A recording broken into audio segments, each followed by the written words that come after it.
Hello students, आज हम लोग मैथ्स में चैप्टर 4 शुरू करेंगे। Linear equations in two variables. Linear equations in two variables, इस चैप्टर को हम लोग शुरू करेंगे। लीनियर इक्वेशन का जनरल जो फॉर्मेट होता है वो होता है ax plus B Y plus C is equal to 0। जहाँ कहीं भी कोई इक्वेशन इस फॉर्मेट में लिखा हो ax plus B Y plus C is equal to 0, तो वो होता है linear equations, linear equation in two variables. Two variables, यहाँ पर टू वेरिएबल्स है, एक वेरिएबल x है और एक वेरिएबल y है। a वेरिएबल x का कोफिशिएंट है, b वेरिएबल y का कोफिशिएंट है और c कांस्टेंट है ना। चलिए अब हम लोग इसकी शुरुआत करते हैं एग्जाम्पल 1 से। एग्जाम्पल 1 क्या बोल रहा है?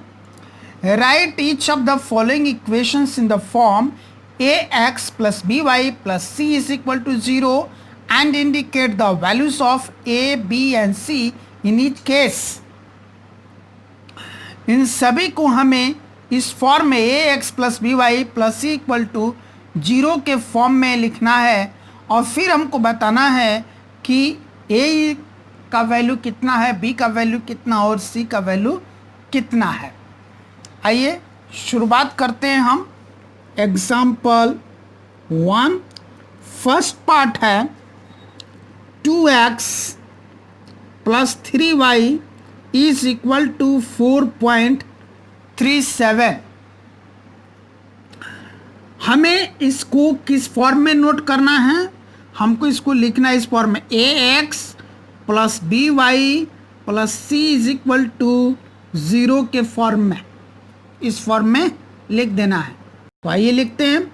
This implies that 2x plus 3y, ये 4.37 इज इक्वल टू का राइट में है और यहाँ पर कोई सा नहीं तो प्लस में है। जब कोई इज इक्वल टू का लेफ्ट में ले जाएंगे तो साइन चेंज होकर के वो माइनस में हो जाएगा, यानी कि हो जाएगा -4.37 इज इक्वल टू। अब राइट हैंड में जो कुछ भी था वो तो लेफ्ट हैंड में चला गया, RHS में जो कुछ भी था वो LHS में चला गया। अब RHS में बचा क्या? 0। और ये हमारा एक आंसर हो गया, यानी कि इस क्वेश्चन को इस फॉर्म में लिखना था, इस फॉर्म में हमने लिख दिया, एक आंसर हमारा कंप्लीट हो गया। अब इस क्वेश्चन का नेक्स्ट पार्ट था कि इसमें अब हमको a, b और c के वैल्यूज भी बताने हैं। Therefore a is equal to, यहाँ a क्या बताया था आपको? x का कोफिशिएंट, तो x का कोफिशिएंट यहाँ क्या है? 2। b इज इक्वल टू, यहाँ b क्या बताया था? y का कोफिशिएंट, y का कोफिशिएंट यहाँ पर क्या है? 3। और c is equal to, c क्या बताया था? कांस्टेंट, यहाँ पर कांस्टेंट क्या है? -4.37। ये हमारा सेकंड आंसर हो गया, सेकंड पार्ट यहाँ पर कंप्लीट हो गया। अब आपको इसी तरीके से इसके सारे पार्ट्स कंप्लीट करने हैं। चलिए एक दो पार्ट और मैं बता दे रहा हूँ, हो सकता है कि आपको कंफ्यूजन हो अभी भी। तो इसका सेकंड पार्ट है x minus 4 is equal to √3y। This implies that x, ध्यान देना है, पहले x का टर्म आएगा, फिर y का आएगा, तब कांस्टेंट टर्म आएगा, तब इज इक्वल टू 0 होगा। तो x का टर्म तो यहाँ था, y का टर्म इज इक्वल टू का राइट में है। अब पहले इसको ले जा करके हम लिखेंगे, इज इक्वल टू का राइट में, ये यहाँ पर कोई सा नहीं तो प्लस है, इज इक्वल टू लेफ्ट में जाएगा तो ये माइनस हो जाएगा, यानी कि हो जाएगा -√3y। और फिर अब हम लोग कांस्टेंट टर्म लिखेंगे जो कि लेफ्ट हैंड में ही है पहले से, वो है -4 is equal to right hand वाले एक टर्म तो लेफ्ट हैंड में चला गया, तो यहाँ क्या बचा 0। चलिए हमको जो फॉर्म चाहिए तो ax plus B Y plus C equal to 0 का फॉर्म आ गया। एक आंसर यहाँ पर हमारा कंप्लीट हो गया। देयरफॉर अब हमको ए बी सी के मान बताने हैं। ए इज इक्वल टू, ये क्या है, x का कोएफिशिएंट। यहाँ पर x का कोएफिशिएंट क्या है, यहाँ पर कोई नंबर नहीं है तो 1 है। फिर b क्या है, y का कोएफिशिएंट, y के साथ क्या है -√3। और c क्या होता है, कांस्टेंट। कांस्टेंट यहाँ पर क्या है -4। तो ये सेकंड पार्ट हो गया इसी क्वेश्चन का, सेकंड आंसर। इसी तरह इसका थर्ड पार्ट है 4 is equal to 5x minus 3y। This implies that हम इसको लिख सकते हैं, 4 को राइट हैंड भगा देते हैं, हम 4 को राइट हैंड भगा देते हैं, इज इक्वल टू का राइट में भगा देते हैं। तो 4 को जब उधर भगा देंगे तो 4 की जगह बचेगा क्या, 0।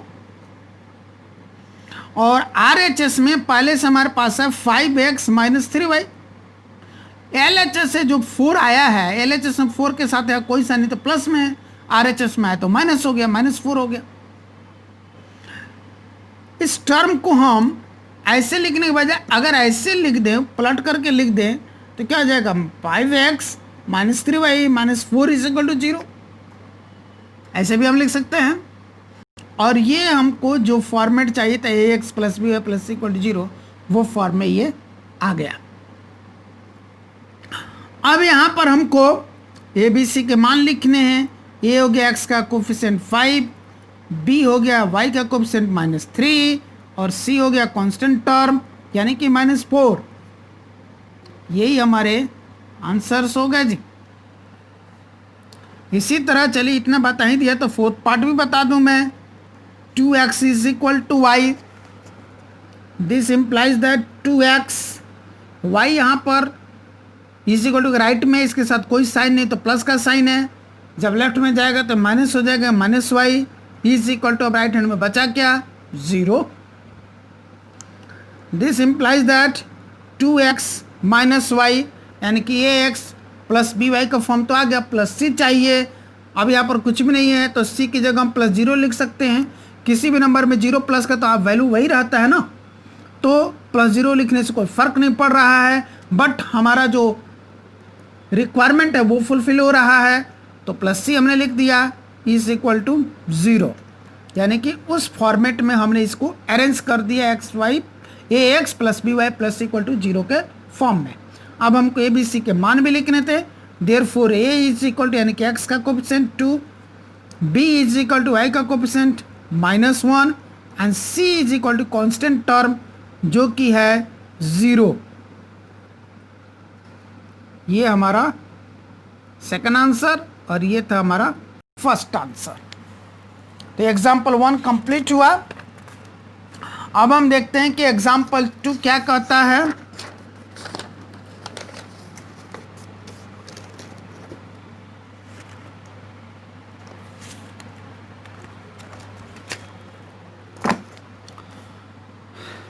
Right each of the following as an equation in 2 variables. इन सभी को 2 वेरिएबल्स में एक इक्वेशन के फॉर्म में लिखना है। लिखते हैं हम एग्जाम्पल 2। फर्स्ट पार्ट है x इज इक्वल टू -5। ये 1 वेरिएबल में है, एक ही वेरिएबल यहाँ पर दिया हुआ है वो है x, और क्वेश्चन बोला इसको 2 वेरिएबल्स में लिखने के लिए दूसरा वेरिएबल y लेकर हमको आना पड़ेगा। तो हम कैसे लिख सकते हैं, और वो भी लीनियर इक्वेशन 2 वेरिएबल का फॉर्मेट भी आपको दिमाग में बैठा कर रखना कि फॉर्मेट क्या होता है। ax plus B Y plus C equal to 0 format होता है। इसी फॉर्मेट में उसको अरेंज करके लिखना है। तो हम इसको लिख सकते हैं दिस इंप्लाइज दैट x, अब y वाला टर्म तो है नहीं तो उसकी जगह हम 0y लिख देंगे, है ना। तो अभी ना 0 इंटू वाई 0 हो गया होगा और x में 0 प्लस किया गया होगा तो केवल ये x बचा होगा। तो यहाँ पर +0y लिख दिया। और ये इज इक्वल टू राइट में जो -5 है उसको लेफ्ट में ले जाएंगे तो +5 हो जाएगा, इज इक्वल टू 0। ये बन गया लीनियर इक्वेशन इन 2 वेरिएबल। ये हमारा आंसर हो गया। इसी तरह से इसका सेकंड पार्ट भी हम करेंगे। सेकंड पार्ट है y इज इक्वल टू 2।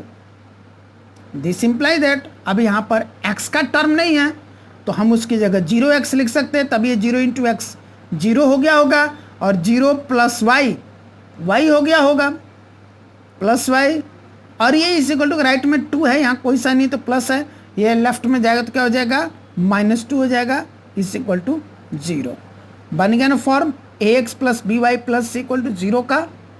यही हमारा आंसर हो गया। इसी तरह से अब इसके दो पार्ट हैं, वो आपको प्रैक्टिस करने हैं। ax plus B Y plus equal to 0 के फॉर्म में उसको अरेंज करना है। अब हम पहुंचते हैं एक्सरसाइज 4.1 पर। क्वेश्चन नंबर 1 क्या कहता है? क्वेश्चन नंबर 1 कह रहा है the cost of a notebook is twice the cost of a pen. एक नोटबुक की जो कीमत है वो एक पेन की कीमत से 2 गुनी है। Write a linear equation in 2 variables to represent this statement. इस स्टेटमेंट को रिप्रेजेंट करने के लिए आपको एक इक्वेशन लिखना है, लिनियर इक्वेशन, वो भी 2 वेरिएबल्स में। आइए लिखते हैं, हम लेट कर लेते हैं, मान लेते हैं let the cost of 1 notebook is equal to ₹x, ये रुपीज का साइन है, and the cost of 1 pen is equal to ₹y। तो एक नोटबुक की कीमत हमने ₹x मान लिया और एक पेन की कीमत हमने ₹y मान लिया। ATQ यानी कि अकॉर्डिंग टू क्वेश्चन, क्वेश्चन के अनुसार। क्वेश्चन क्या कहा था? The cost of a notebook is, एक नोटबुक की कीमत है, तो एक नोटबुक की कीमत कितनी है जी? x है, x is equal to is twice the cost of a pen. ये जो है पेन की कीमत की 2 गुनी है। पेन की कीमत y है और उसकी 2 गुनी यानी कि 2y। x is equal to 2y। This implies that, अब इसको हम लोग x, ये प्लस 2y लेफ्ट में जाकर के -2y हो जाएगा, है ना, इज इक्वल टू 0। यही हमारा फाइनल आंसर हो गया। ये बन गया linear equation in 2 variables. Linear equation 2 variable ax plus B Y plus equal to 0 होता है, तो ax की जगह यहाँ पर x हो गया, प्लस बी वाई की जगह यहाँ पर -2y हो गया, और प्लस c की जगह कुछ नहीं तो 0 है, इज इक्वल टू 0। 0 इसमें प्लस हुआ है तो केवल x माइनस 2y ही बच गया, इज इक्वल टू 0, और यही वाला चीज़ यहाँ पर लिखा हुआ है। ये हमारा फाइनल आंसर हो गया। अब हम देखते हैं क्वेश्चन नंबर 2 क्या कह रहा है। क्वेश्चन नंबर 2 कह रहा है express the following linear equations in the form ax plus B Y plus C is equal to 0 and indicate the values of a, b and c in each case. इन सभी को हमें ax plus B Y plus C equal to 0 के form में लिखना है, और फिर a, b, c का वैल्यू भी बताना, उसका मान भी बताना है। यानी कि इस क्वेश्चन को एग्जैक्टली क्वेश्चन नंबर एग्जाम्पल 1 की तरफ बनाना है। जिस तरह से अभी आपको मैंने एग्जाम्पल 1 ये समझाया और बताया, ठीक इसी तरह हूबहू सेम टू सेम इस क्वेश्चन नंबर 2 को भी सॉल्व करना है एक्सरसाइज 4.1 का। ये अब आप प्रैक्टिस करेंगे। कोई दिक्कत आती है तो आप मुझे कांटेक्ट करेंगे, मैं आपकी मदद करूंगा। अब हम आगे बढ़ते हैं तो हमको मिलता है एग्जाम्पल 3। अब हमको मिल रहा है एग्जाम्पल 3। ये एग्जाम्पल 3 कह रहा find 4 different solutions of the equation x plus 2y is equal to 6। यहाँ एक लिनियर इक्वेशन दिया हुआ है in 2 variable x plus 2y is equal to 6। अब देखिए, आप सोच रहे होंगे कि क्या हो गया, इसको भी लीनियर इक्वेशन कर रहे हैं, जबकि हमने आपको फॉर्मेट पढ़ाया लीनियर इक्वेशन का x plus b plus equal to 0। हाँ, ये जनरल फॉर्मेट है linear equation in two variables का। इसी फॉर्मेट से एक फॉर्मेट डिराइव होकर के भी आ जाता है, ax plus B Y is equal to C. तो यह भी लीनियर इक्वेशन टू वेरिएबल का एक फॉर्मेट बनता है। अगर कहीं पे इक्वेशन इस फॉर्म में भी लिखा है तब वह भी linear equation in two variables ही है, और इस फॉर्म में लिखा है वो तो क्या लीनियर इक्वेशन टू वेरिएबल्स है। तो यहाँ एक लीनियर इक्वेशन दे दिया x plus two y is equal to 6। अब इसके 4 डिफरेंट सॉल्यूशंस निकालने के लिए कह रहा है। सॉल्यूशंस का अर्थ हो गया x और y ये जो 2 वेरिएबल्स आए हैं उनके वैल्यूज निकालने के लिए, और वो भी 4 डिफरेंट वैल्यूज निकालने के लिए बोल रहा है। आइए हम निकालते हैं। हमारे पास जो गिवन इक्वेशन वो है x plus 2y is equal to 6। This implies that, अब हम इसमें से क्या करते हैं, इसमें 2 वेरिएबल है, एक x और एक y है। दोनों में से किसी भी एक वेरिएबल को हम इज इक्वल टू का लेफ्ट में छोड़ेंगे, बाकी हर चीज को हम लोग इज इक्वल टू का राइट में भेज देंगे। तो यहां पर हमारे लिए अभी फिलहाल इस क्वेश्चन में दिख रहा है इसी को लेफ्ट में छोड़ना आसान रहेगा, तो हम इस x को लेफ्ट हैंड में छोड़ देते हैं, और राइट हैंड में पहले से 6 है, और बाकी जो कुछ लेफ्ट हैंड में उसको अब राइट हैंड में भगाते हैं। लेफ्ट हैंड में अब यहाँ पर है प्लस 2y, जो कि राइट में जाकर के माइनस 2y होगा। ये ऑलरेडी आपका कॉन्सेप्ट पहले से क्लियर है कि इज इक्वल टू है, इज इक्वल टू लेफ्ट में कोई चीज़ प्लस में है तो राइट में जाकर माइनस होगा, माइनस में तो जाकर प्लस होगा, जो मल्टीप्लाई में हो जाकर डिवाइड होगा, जो डिवाइड में हो जाकर के मल्टीप्लाई हो जाएगा, जो रूट में है वो स्क्वायर हो जाएगा, जो स्क्वायर है वो रूट में हो जाएगा, जो क्यूब रूट में है वो इधर जाकर के क्यूब हो जाएगा, और इधर जो क्यूब में है वो इधर जाकर के क्यूब रूट हो जाएगा।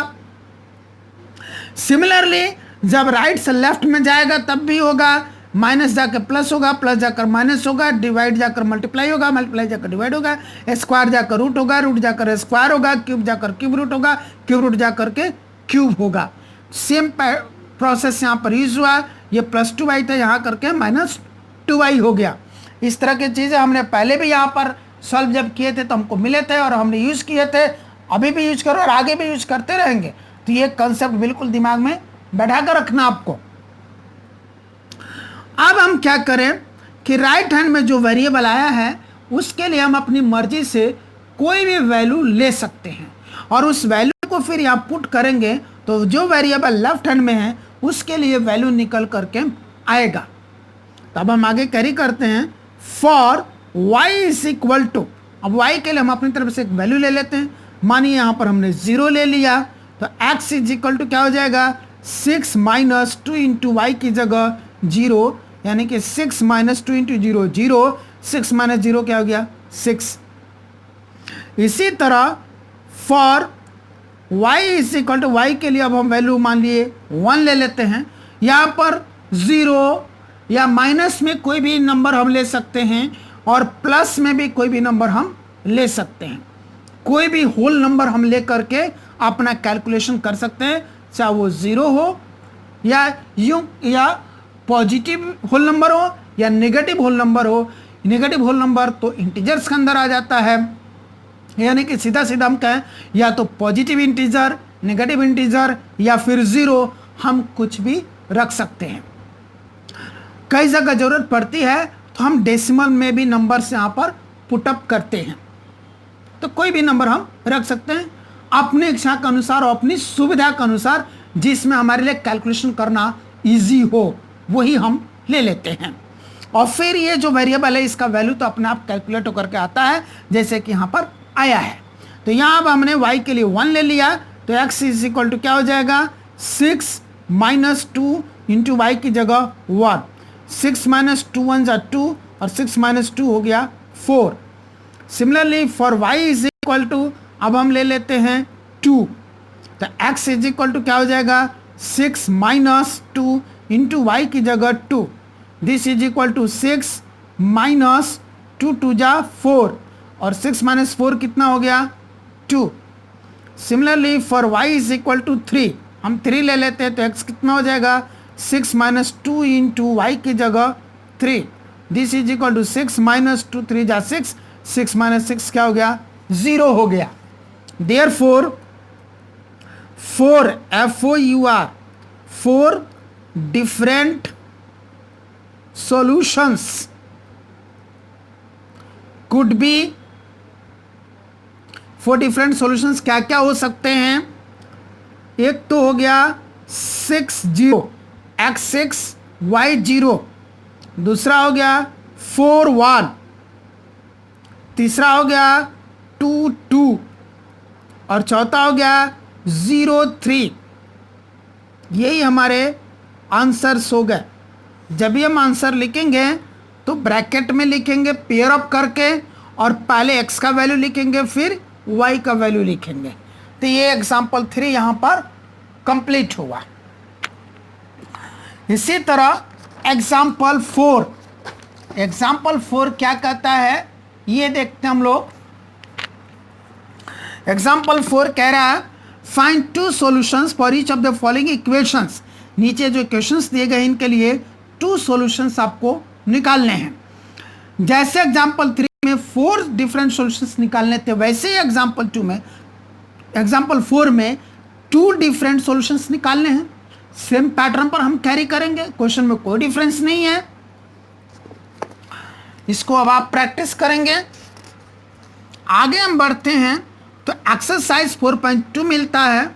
क्वेश्चन नंबर 1 है which one of the following options is true and y. इनमें से कौन सा ऑप्शन ट्रू है और क्यों? यहां दिया y is equal to 3x plus 5 has a unique solution, only 2 solutions, infinitely many solutions. इसके कितने सॉल्यूशन? यूनिक सॉल्यूशन मतलब क्या एक ही सॉल्यूशन होगा? बिल्कुल नहीं। इसके कितने सॉल्यूशन होंगे? अभी सब हम यहाँ पर ये क्वेश्चन कैरी कर रहे थे। अभी आपको जो मैं बना करके दिखा रहा था एग्जाम्पल ये 3, तो हमने देखा कि इसके लिए जब कैलकुलेट किया तो यह आया था x is equal to 6 minus 2y आया था ना। अभी मैं फिर से पेज पलट करके दिखाता हूँ, इसमें आलस से करने की ज़रूरत नहीं है। हाँ, ये देखिए यही एग्जाम्पल 3 आपको सॉल्व किया था। x plus 2y is equal to 6, क्या क्या एक वेरिएबल यहाँ छोड़ा, बाकी सबको राइट हैंड में लेके आया तो x equal to 6 minus 2y बचा। अब राइट हैंड में जो वेरिएबल है उसके लिए हम अपनी तरफ से कुछ भी वैल्यू रख रहे हैं, तो लेफ्ट हैंड में जो वेरिएबल है उसके लिए वैल्यूज निकल रहे हैं। तो अब इसके लिए हमने यहाँ पर 4 वैल्यूज रखे y के लिए, तो x के लिए भी 4 वैल्यू, यानी कि 4 सॉल्यूशन है। 4 डिफरेंट सॉल्यूशंस यहाँ पर हाजिर हो गए।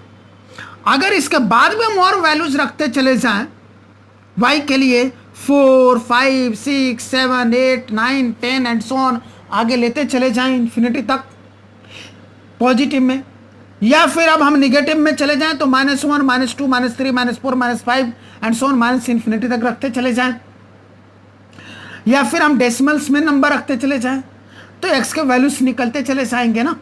हम y के लिए फ्रैक्शंस में वैल्यूज रखते चले जाएं तो x के लिए फ्रैक्शंस में वैल्यूज निकलते चले जाएंगे। यानी कि जितने ज़्यादा वैल्यूज यहाँ हम रखेंगे उतने ज़्यादा ही वैल्यूज इधर निकलेंगे। यानी कि इसके कितने सॉल्यूशंस बन रहे हैं? ना तो एक सॉल्यूशन बन रहा है, ना 2 बन रहा है, ना 3 ना 4, इनफाइनाइटली मेनी सॉल्यूशंस बन रहे हैं। जितने सारे सॉल्यूशंस हम निकालेंगे उतने सारे सॉल्यूशंस यहाँ पर बन रहे हैं। तो इसी तरह का ये एग्जाम्पल 4 भी था, इसमें 2 सॉल्यूशन से निकालने के लिए बोला, बट यहाँ भी अगर हम निकालेंगे तो 2 क्यों? इनफाइनाइटली मेनी सॉल्यूशंस निकलेंगे। तो ठीक इसी पैटर्न पर जब इस इक्वेशन के लिए y equal to 3x plus 5 के लिए हम निकालेंगे, इस x के लिए हम जितने सारे वैल्यूज रखेंगे y के लिए भी उतने सारे वैल्यूज निकलेंगे, यानी कि उतने सारे सॉल्यूशंस निकलेंगे। तो यहाँ पर ना 1 वैल्यू सॉल्यूशन निकलने वाला है, ना 2 सॉल्यूशन निकलने वाला। कितना निकलने वाला है? इनफाइनाइटली मेनी सॉल्यूशंस निकलने वाले हैं। तो राइट आंसर क्या हो गया? Infinitely many solutions. तो ये हमारा ट्रू हो गया, option number 3 infinitely many solutions. पूछा था वाई, तो वाई का आंसर यही है कि as we goes on putting the values for x we will keep getting the values for y. यानी कि हम जितना भी एक्स के लिए वैल्यूज रखते चले जाएंगे उतना ही हम एक्स के लिए वैल्यूज पाते चले जाएंगे। नेक्स्ट क्वेश्चन है right 4 solutions for each of the following equations. Example 1 में था ना फाइंड 4 सॉल्यूशंस, यहां पे दे दिया फाइंड 4 सॉल्यूशंस। तो 4 सॉल्यूशंस निकालिए जैसे एग्जांपल 1 में निकाले थे। नेक्स्ट क्वेश्चन है, check which of the following are solutions of the equation x minus 2y is equal to 4 and which are not. यहां पर 5 पार्ट्स दिए गए, हर पार्ट के लिए आपको चेक करना है कि कौन सा पार्ट इस इक्वेशन का सॉल्यूशन है और कौन सा पार्ट इस इक्वेशन का सॉल्यूशन नहीं है। हमें कुछ नहीं करना है, अपने दिमाग में भी हम कैलकुलेशन कर सकते हैं, या फिर दिमाग में कैलकुलेशन करने में प्रॉब्लम हो रही है तो हम रफ वर्क करके आंसर तक पहुंच सकते हैं। करना क्या है, जैसे ये फर्स्ट पार्ट में 0 2 दिया है, हमेशा यहाँ पर 2 0 है, यहाँ 4 0 है, √2 4√2 है, यहाँ पर 1 1 है। पहला जो वैल्यू है वो x के लिए, दूसरा जो वैल्यू वो y के लिए हर पार्ट में। तो x की जगह पहला वैल्यू और y की जगह दूसरा वैल्यू हम रखेंगे और कैलकुलेट करेंगे। अगर हमारा कैलकुलेशन में फाइनल आंसर क्या हो रहा है, LHS का वैल्यू RHS के वैल्यू के बराबर हो जा रहा है। LHS का वैल्यू, इन वैल्यूज को रखने के बाद LHS का टोटल जो वैल्यू आ रहा है कैलकुलेट करने के बाद वो RHS के इक्वल हो जा रहा है। यानी कि ये जो पार्ट यहाँ पर दिया हुआ है वो इस गिवन इक्वेशन का सॉल्यूशन है। और अगर LHS RHS के इक्वल नहीं आ रहा है तो इसका अर्थ है कि गिवन पार्ट इस गिवन सॉल्यूशन, गिवन इक्वेशन का सॉल्यूशन नहीं है। तो यहां हम पुट करें, इसको ट्राई करते हैं। x की जगह यहां पर 0 रखते हैं और y की जगह 2 रखते हैं। तो x के 0 माइनस 2 इंटू 2 हो गया ना, y की जगह 2 आया तो 2 इंटू 2 कितना हो गया 4, 0 माइनस 4 कितना हो गया -4, और RHS में क्या है +4 है। ये दोनों इक्वल नहीं है, यानी कि फर्स्ट पार्ट इस गिवन इक्वेशन का सॉल्यूशन नहीं है। 0 2 is not a solution of x minus 2y is equal to 4। Similarly अब हम इसको रख के देखते हैं, x की जगह 2 माइनस 2 इंटू वाई की जगह 0, 2 इंटू 0 क्या हो गया 0, 2 माइनस 0 क्या हो जाएगा 2, 2 इज इक्वल टू 4। यहाँ तो LHS और RHS इक्वल नहीं है, यानी कि यह भी इस गिवन इक्वेशन का सॉल्यूशन नहीं है। तो क्या लिखेंगे, 2 0 is not a solution of x minus 2y is equal to 4। Similarly हम इस फोर्थ, यहाँ थर्ड पार्ट को हम रख सकते हैं, x की जगह 4 माइनस 2 इंटू वाई की जगह 0, 2 इंटू 0 क्या हो गया 0, यहाँ तब 4, 4 minus 0 4 is equal to 4। LHS RHS की इक्वल आ गया ना, यानी कि यह इसका सॉल्यूशन है। तो हम क्या लिखेंगे, 4 0 is a solution of x minus 2y is equal to 4। Similarly हम फोर्थ पार्ट रख के चेक करेंगे और फिफ्थ पार्ट भी रख करके चेक करेंगे। जहां LHS इक्वल टू RHS आता है वहां पर वो गिवन पार्ट इस गिवन इक्वेशन का सॉल्यूशन है, और जहां पर LHS इक्वल टू RHS नहीं आता है वहां पर given part given solution equation का सॉल्यूशन नहीं है। तो इसको आप इस तरह से प्रैक्टिस करेंगे। नेक्स्ट है question number 4, find the value of k if x is equal to 2 and y is equal to 1 is a solution of the equation 2x plus 3y is equal to k। यहाँ हमको क्या करना है, k का value निकालना है। अगर x equal to 2 और y इज इक्वल टू 1 इस गिवन इक्वेशन का सॉल्यूशन है, तो हम क्या करेंगे, इस इक्वेशन में x की जगह 2 और y की जगह 1 रख के कैलकुलेट करेंगे, k का वैल्यू अपने आप निकलेगा। आइए कैरी करके देखते हैं।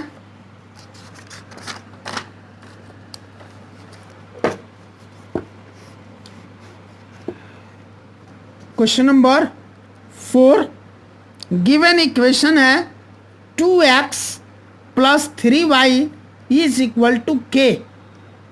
This implies that 2 into, question में x के लिए वैल्यू क्या दिया था 2 प्लस 3 इंटू y के लिए क्वेश्चन में वैल्यू क्या दिया था 1 इज इक्वल टू k।